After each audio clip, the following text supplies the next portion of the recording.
बिस्मिल्लाहिर्रहमानिर्रहीम। वालिदैन की बख्शिश के लिए ये एक तस्बीह पढ़ें, वालिदैन पर से अज़ाब उठा लिया जाएगा। हज़रत मोहम्मद मुस्तफ़ा सल्लल्लाहु अलैहि वसल्लम ने फरमाया, जो बंदा ये तस्बीह पढ़कर फौत शुदा कोई साले सवाब करे तो फरिश्ते उसको अंधेरी कब्र से निकाल कर नूर में बदल देते हैं। वो तस्बीह ये है। नाज़रीन मोहतरम, हर मुसलमान की ये ख्वाहिश होती है कि उसके वालिदैन दुनिया और आखिरत में बख्शे जाएं और अल्लाह के यहाँ बुलंद दर्जात पाएं। वालिदैन की खिदमत और उनके हक में दुआ करना औलाद का फर्ज है, और जो औलाद वालिदैन के लिए इसाले सवाब करती है वो न सिर्फ दुनिया में कामयाब होती है बल्कि आखिरत में भी सुरखरू होती है। नबी करीम सल्लल्लाहु अलैहि वसल्लम ने हमें वालिदैन के लिए मुख्तलिफ दुआएं और अस्कार बताए हैं, जिनकी बरकत से उनके गुनाह माफ होते हैं और उनकी कब्रें नूर से भर जाती हैं। तो हमारा आज का वजीफा भी हुज़ूर पाक सल्लल्लाहु अलैहि वसल्लम की बताई हुई एक ऐसी तस्बीह का अमल है। जो शख्स ये तस्बीह पढ़ लेता है उसके वालिदैन की बख्शिश हो जाती है। फरमाया कि जो बंदा ये तस्बीह पढ़कर फौतशुदा वालिदैन को इसाले सवाब करे तो फरिश्ते उसको अंधेरी कब्र से निकाल कर नूर में बदल देते हैं। मोहतरम नाज़रीन, हज़रत जिब्राइल अलैहिस्सलाम रसूल करीम सल्लल्लाहु अलैहि वसल्लम के पास बुराक लेकर आए तो उसने अपने कान हिलाए। हज़रत जिब्राइल अलैहिस्सलाम ने कहा, ए बुराक रुक जा, अल्लाह की कसम आप सल्लल्लाहु अलैहि वसल्लम की मिसल कोई तुझ पर सवार नहीं हुआ। रसूलुल्लाह सल्लल्लाहु अलैहि वसल्लम शब मेराज आज में सफर हुए तो सड़क के किनारे एक बुढ़िया को देखा तो पूछा, है जिब्राइल ये कौन है? अर्ज किया, हुजूर आप चलते जाइए, आप चलते रहें। जितना अल्लाह ताला ने चाहा, अचानक आप सल्लल्लाहु अलैहि वसल्लम ने सुना कि रास्ते से हटकर कोई चीज आपको बुला रही है।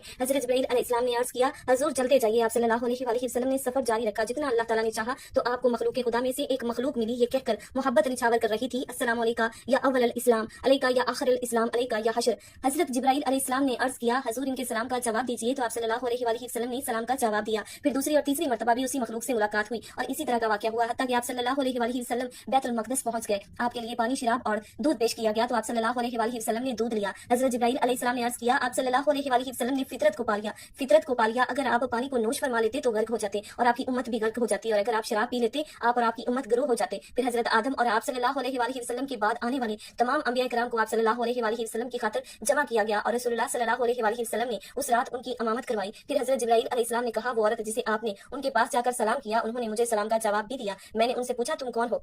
कहने लगे, हम कुबरू और नेक सीरत हैं और उन नेकोकारों की बीवियां हैं जो पाकीज़ा हैं और उनका दामन आलूदा नहीं, जो हमारे यहाँ मुकीम है और कभी कुछ नहीं करेंगे और जिन्हें हमेशा हमेशा की जिंदगी मिलेगी और वो कभी नहीं मरेंगे। फिर मैं वहां से चला आया। फिर थोड़ी ही देर गुजरी थी कि बहुत से लोग जमा होना शुरू हो गए। मौज़न ने अजान कही और तकबीर हुई। हम सब इमाम का इंतजार कर रहे थे कि हज़रत जिब्राइल अलैहिस्सलाम ने मेरा हाथ पकड़कर मुझे आगे कर दिया। चुनाचा मैंने उन सब की इमामत करवाई। जब नमाज से फारिग हुए तो हज़रत जिब्राइल अलैहिस्सलाम ने मुझसे पूछा कि आप सल्लल्लाहु अलैहि वसल्लम को मालूम है कि किन लोगों ने आपकी इक्तदा में नमाज पढ़ी है? मैंने कहा, नहीं। हज़रत जिब्राइल अलैहिस्सलाम कहने लगे कि आपकी इक्तदा में हर उस नबी ने नमाज अदा की जिसे अल्लाह ताला ने माबूस किया। फिर हज़रत जिब्राइल अलैहिस्सलाम मेरा हाथ पकड़कर आसमान की तरफ दरवाजे तक पहुंचे। हज़रत जिब्राइल अमीन अलैहिस्सलाम ने दरवाजा खुलवाया। आसमान के फरिश्तों ने पूछा, तुम कौन हो? फरमाया, मैं जिब्राइल अलैहिस्सलाम हूं। पूछने लगे, आपके साथ कौन है? फरमाया, मोहम्मद सल्लल्लाहु अलैहि वसल्लम। पूछने लगे, क्या आपको बुलाया गया है? फरमाया, हाँ। चुनाचा उन्होंने दरवाजा खोल दिया और कहने लगे, हम आपको और आपके साथ आने वाले को खुश आमदीद कहते हैं। जब आसमान पर पहुंचे तो वहां हज़रत आदम अलैहिस्सलाम से मुलाकात हुई। हज़रत जिब्राइल अलैहिस्सलाम ने कहा, ए मोहम्मद सल्लल्लाहु अलैहि वसल्लम, आप अपने बाप हज़रत आदम अलैहिस्सलाम को सलाम नहीं करेंगे? मैंने कहा, क्यों नहीं? चुनाचा आप अलैहिस्सलाम के पास गया और उन्हें सलाम किया। उन्होंने मेरे सलाम का जवाब दिया और कहने लगे, खुश आमदीद मेरे साले फर्जंद और साले नबी। फिर दूसरे आसमान का दरवाजा खुलवाने पर फरिश्तों ने पूछा, कौन है? फरमाया, जिब्राइल अलैहिस्सलाम। आपके साथ कौन है? फरमाया, मोहम्मद सल्लल्लाहु अलैहि वसल्लम। क्या आपको बुलवाया गया है? फरमाया, हाँ। चुनाचा उन्होंने दरवाजा खोल दिया और मरहबा कहते हुए आपका इस्तकबाल किया। यहाँ हज़रत ईसा अलैहिस्सलाम और उनके खालाजाद भाई याह्या अलैहिस्सलाम से मुलाकात हुई। तीसरे आसमान पर भी यही सवाल और जवाब हुए। यहाँ हज़रत यूसुफ अलैहिस्सलाम से मुलाकात हुई। हर आसमान पर हज़रत जिब्राइल अलैहिस्सलाम और फरिश्तों के दरमियान यही मुकालमा हुआ। चौथे आसमान पर हज़रत अदरीस अलैहिस्सलाम से मुलाकात हुई। पांचवें पर हज़रत हारून अलैहिस्सलाम से और छठे पर हज़रत मूसा अलैहिस्सलाम से मुलाकात हुई और सातवें पर हज़रत इब्राहीम अलैहिस्सलाम थी। हज़रत जिब्राइल अलैहिस्सलाम ने कहा, ए मोहम्मद सल्लल्लाहु अलैहि वसल्लम, आप अपने बाप हज़रत इब्राहीम अलैहिस्सलाम को सलाम नहीं करेंगे? मैंने कहा, क्यों नहीं? चुनाचा मैं आपके पास गया और उन्हें सलाम किया। आपने मेरे सलाम का जवाब दिया, मरहबा ए साले नबी और मरहबा ए साले फर्जंद कहकर उन्हीं कलामात से नवाजा। और फिर जिब्राइल अलैहिस्सलाम मुझे सातवें आसमान पर ले गए। एक शहर पर पहुंचे और वहां सब्ज रंग के नहायत ही तरोताजा परिंदे थे। मैंने कहा, ए जिब्राइल अलैहिस्सलाम, ये परिंदे बहुत ताजा और नफीस हैं। उन्होंने जवाब दिया कि इन्हें खाने वाले उनसे भी ज्यादा उम्दा है। फिर उन्होंने पूछा, ए मोहम्मद सल्लल्लाहु अलैहि वसल्लम, आप जानते हो कि ये नहर कौन सी है? मैंने कहा, नहीं। उन्होंने कहा, ये कौसर है जो अल्लाह ताला ने आपको अता फरमाई है। मैंने देखा कि उसमें सोने और चांदी के जाम हैं। ये नहर याकूत और ज़मुर्द की छोटी छोटी कंकरियों पर रवा है। उसका पानी दूध से भी ज्यादा सफेद है। मैंने सोने का एक जाम लिया और उस पानी से भर कर पिया तो ये मुझे शहद से ज्यादा शीरी और कस्तूरी से ज्यादा खुशबूदार महसूस हुआ। फिर हज़रत जिब्राइल अलैहिस्सलाम मुझे लेकर यहाँ से चले गए और मैं एक दरख्त तक पहुंचा। वहाँ हरे रंग के अबर ने मुझे ढांप लिया। जिब्राइल अलैहिस्सलाम ने मुझे छोड़ दिया। मैं अल्लाह ताला के हुजूर सजदा रेस हो गया। अल्लाह ताला ने मुझे फरमाया, ए मोहम्मद सल्लल्लाहु अलैहि वसल्लम, मैंने जमीन व आसमान की तख्लीक के दिन से तुम पर और तुम्हारी उम्मत पर 50 नमाजें फर्ज कर दी, इसीलिए आप और आपकी उम्मत इनकी पाबंदी करें। फिर बादल मुझसे छट गए। हज़रत जिब्राइल अलैहिस्सलाम ने मेरा हाथ पकड़ा। मैं तेजी से चलते हुए हज़रत इब्राहीम अलैहिस्सलाम के पास से गुजरा। उन्होंने मुझे कोई बात न कही। फिर हज़रत मूसा अलैहिस्सलाम के पास आया तो उन्होंने पूछा, ए मोहम्मद, क्या बना कर आए हो? मैंने जवाब दिया कि मेरे रब ने मुझ पर और मेरी उम्मत पर 50 नमाजें फर्ज की हैं। उन्होंने कहा कि ये न कि आपके बस की बात है और न ही आप सल्लल्लाहु अलैहि वसल्लम की उम्मत के। आप रब के पास जाइए और कमी का सवाल कीजिए। चुनाचा मैं तेजी से लौट कर दरख्त के पास आया तो मुझे एक बादल ने ढांप लिया। जिब्राइल अलैहिस्सलाम मुझे छोड़ आए और मैं बारगाह खुदावंदी में सजदा रेस हो गया। मैंने अर्ज की, ए मेरे रब, तूने मुझ پر اور میری امت پر 50 نمازیں فرض کی ہیں اس کی نہ مجھ میں استطاعت ہے اور نہ ہی میری امت میں، ذرا تخفیف فرمائیے۔ اللہ تعالیٰ نے فرمایا کہ میں نے 10 نمازوں پر تخفیف کر دی۔ پھر بادل مجھ سے چھٹ گئے اور جبرائیل علیہ السلام نے میرا ہاتھ تھام لیا، میں جلدی سے پلٹا، حضرت ابراہیم علیہ السلام کے پاس آیا تو انہوں نے مجھے کچھ نہ کہا۔ پھر حضرت موسیٰ علیہ السلام کے پاس آیا تو انہوں نے پوچھا کیا ہوا؟ میں نے جواب دیا میرے رب نے 10 کی کمی کر دی ہے۔ کہنے لگے کہ یہ 40 نمازیں نہ آپ پڑھ سکتے ہیں نہ آپ کی امت، اسی لیے رب تعالیٰ کی جناب میں لوٹ کر جائیں اور مزید تخفیف کی التجا کریں۔ اسی طرح بار بار چکر لگانے سے 5 نمازیں رہ گئیں، پڑھنے میں 5 اور ثواب میں 50۔ حضرت موسیٰ علیہ السلام نے تو مزید تخفیف کے رسول کے لیے کہا، لیکن میں نے جواب دیا کہ اب مجھے اللہ تعالیٰ سے حیا آتی ہے۔ پھر حضرت جبرائیل علیہ السلام مجھے لے کر نیچے اترے۔ میں نے جبرائیل علیہ السلام سے پوچھا کہ میں جس آسمان پر گیا وہاں کے فرشتوں نے مجھے خوش آمدید کہا اور مسکراتے ہوئے میرا استقبال کیا۔ ایک فرشتے کو میں نے سلام کیا، اس نے میرے سلام کا جواب دیا اور مجھے خوش آمدید بھی کہا، لیکن میری آمد پر مسکرایا نہیں۔ حضرت جبرائیل علیہ السلام نے کہا وہ جہنم کا دروغہ مالک ہے، اپنی پیدائش سے لے کر آج تک وہ نہیں ہنسا، اگر اسے مسکرانا ہوتا تو آپ کی آمد پر ضرور مسکراتے۔ بعد ازاں آپ سوار ہو کر واپس چل پڑے۔ دوران سفر آپ کا گزر قریش کے ایک قافلے سے ہوا جس پر غلہ لدا ہوا تھا، ان میں سے ایک اونٹ پر 2 بورے تھے، ایک سیاہ اور دوسرا سفید۔ جب آپ صلی اللہ علیہ وآلہ وسلم اونٹوں کے اس قافلے سے گزرے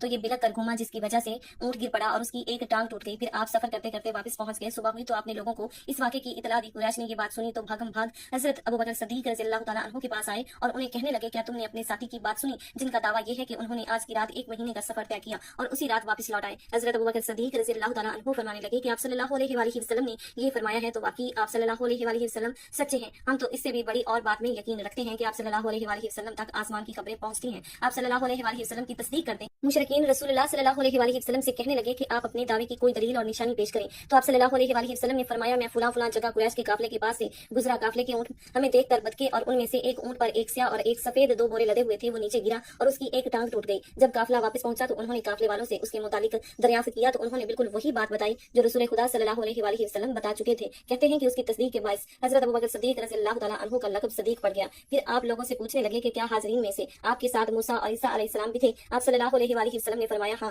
وہ کہنے لگے پھر ان کے قد و خال بیان کریں۔ انہوں نے فرمایا حضرت موسیٰ علیہ السلام گندمی رنگت کے تھے جیسے یمان کے لوگ ہوتے ہیں، اور حضرت عیسیٰ علیہ السلام درمیانی قد والے اور سرخی مائل رنگ کے ہیں، گویا ان کے بالوں سے موتی لٹک رہے ہیں۔ محترم ناظرین، زندگی اور موت 2 حقیقتیں ہیں جن سے کسی کو فرار نہیں، ہر ایک نے ایک نہ ایک دن اس دنیا سے کوچ کر کے جانا ہے اور موت کے بعد ایک نئی زندگی کا آغاز ہوتا ہے جسے برزخی زندگی کہا جاتا ہے۔ موت کی حقیقت، قبر کے منازل اور اس کے بعد پیش آنے والے مراحل پر نظر ڈالنا ایک ایمان افروز تجربہ ہو سکتا ہے۔ موت ایک ایسی حقیقت ہے جس کا سامنا ہر ذی روح کو کرنا ہے، جیسا کہ قرآن میں ارشاد ہے ہر نفس کو موت کا ذائقہ چکھنا ہے۔ موت اس دنیا سے آخروی دنیا کی طرف منتقلی کا ایک دروازہ ہے۔ موت کے وقت انسان پر جو کیفیت طاری ہوتی ہے وہ اس کے اعمال کے مطابق مختلف ہوتی ہے۔ نیکوکاروں کے لیے موت کا وقت آسان اور پرسکون ہوتا ہے جبکہ بدکار کے لیے انتہائی تکلیف دہ۔ جب انسان کی زندگی کا وقت پورا ہو جاتا ہے تو ملک الموت حضرت اسرائیل علیہ السلام اس کی روح قبض کرنے کے لیے آتے ہیں۔ نیک روحوں کو جنت کی خوشخبری دی جاتی ہے جبکہ بد روحوں کے لیے سختی اور عذاب کا اعلان کیا جاتا ہے۔ تو ناظرین، ہمارا آج کا وظیفہ بھی مرنے کے بعد یا وہ لوگ جن کے والدین اس دنیا سے جا چکے ہیں ان کی مغفرت اور بخشش کا بہترین عمل ہے۔ تو محترم ناظرین، وقت کی نزاکت کو مد نظر رکھتے ہوئے چلتے ہیں آج کی وظیفے کی جانب۔ آپ کو وہ تسبیح بتاتے ہیں کہ جس کے بارے میں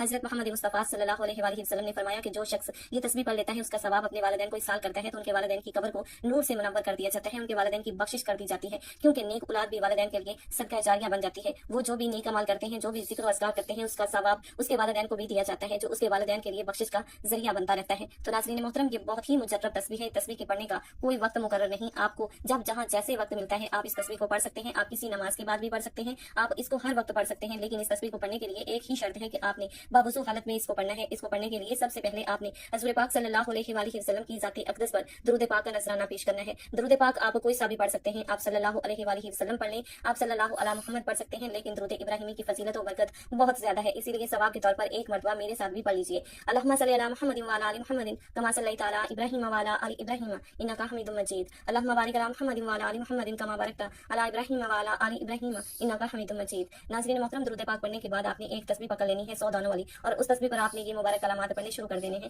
اگر آپ کے پاس تسبیح موجود نہ ہو تو آپ ہاتھوں کی انگلیوں پر توجہ اور دھیان کے ساتھ خلوص نیت اور کامل یقین کے ساتھ اس تسبیح کو پڑھ سکتے ہیں، لیکن یاد رہے کہ تعداد بالکل بھی کم یا زیادہ نہ ہو۔ جو طریقہ آپ کو بتایا جائے اسی تعداد کے مطابق آپ نے اس تسبیح کو پڑھنا ہے، کیونکہ تعداد میں کمی بیشی ہو گئی تو وظیفہ ضائع چلا جائے گا، پھر اس کا ثواب آپ کے والدین کو نہیں پہنچ سکے۔ تو اسی لیے آپ نے بتائی گئی ترتیب اور تعداد سے تسبیح کو پڑھنا ہے۔ تو آپ نے سبحان اللہ العظیم و بحمدہ سبحان اللہ اس کو پڑھنا ہے۔ یاد رہے کہ اس کو آپ نے تسبیح کے ایک ایک دانے پر گن گن کر پڑھنا ہے اور پورے 100 مرتبہ آپ نے اس کو پڑھنا ہے۔ یہ تسبیح ایک انمول خزانہ ہے جو دنیا اور آخرت میں کامیابی کا ذریعہ بنتی ہے۔ یہ وہ کلمات ہیں کہ جس کے پڑھنے سے حضور پاک صلی اللہ علیہ وآلہ وسلم نے فرمایا کہ پڑھنے والے کے والدین کی بخشش کر دی جاتی ہے، ان کی قبروں کو نور سے منور کر دیا جاتا ہے، ان کی آخرت کی منزلیں آسان کر دی جاتی ہیں، ان کو جہنم کی آگ سے حفاظت ملتی ہے، قیامت کے دن عرش الہی کا سایہ نصیب ہوتا ہے، حوض کوثر سے سیرابی ہوتی ہے۔ اس کی فضیلت کے بارے میں ہمارے نبی پاک صلی اللہ علیہ وآلہ وسلم نے خود بیان فرمایا، جو شخص ہر جمعہ کی نماز کے بعد 100 مرتبہ یہ کلمات پڑھتا ہے اللہ تعالیٰ اس کے 1000 गुना माफ फरमा देता है और उसके वालिदैन के 24,000 गुना बख्श दिए जाते हैं। इस अजीम वजीफे की बरकत से माँ बाप की मगफरत नसीब होती है। मरने वाला कलमा शहादत पर दुनिया से रुखसत होता है। हजरत इस्राईल अलैहिस्सलाम रूह कब्ज करते वक्त नरमी फरमाते, कब्र मुनव्वर और जन्नत के बागों में से एक बाग बन जाती है। अल्लाह की बेशुमार रहमतें नाज़िल होती हैं। तो ये तस्बीह का अमल हर मुसलमान मर्द औरत को करना चाहिए